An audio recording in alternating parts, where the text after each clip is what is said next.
Live from the world's capital markets, here are the latest financial headlines brought to you by News Factory. Hello and welcome to Wednesday's financial news. Stay with us for more market headlines. The dollar-yen price remained largely unchanged in the last session.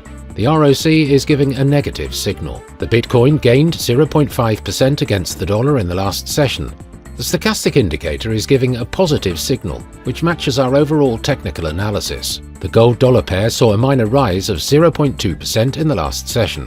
The RSI is giving a positive signal, which matches our overall technical analysis. The oil-dollar pair rose 0.9% in the last session.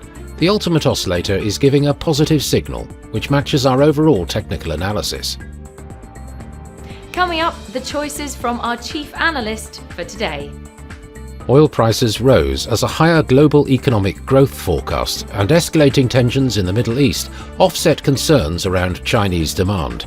March Brent crude futures rose 47 cents to settle at $82.87 a barrel. The euro steadied after data showed the eurozone narrowly avoided a technical recession in the fourth quarter, while the US dollar edged lower as traders awaited the Federal Reserve's monetary policy decision. Stablecoin issuer Circle expanded native issuance of its $26 billion stablecoin USDC to the Celo network. With the development, the Celo ecosystem looks set to boost cross-border payments and peer-to-peer transactions in developing regions. Those were today's major economic events, and now moving on to world financial headlines.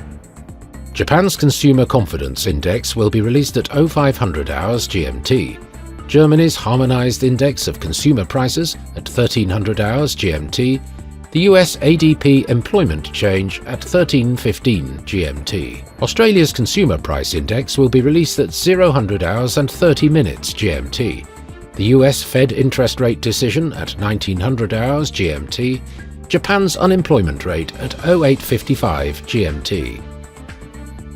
We hope that you've enjoyed Wednesday's market outlook. On behalf of all of us here, we wish you a productive trading day. Be sure to join us tomorrow morning for the latest news and events from the financial markets.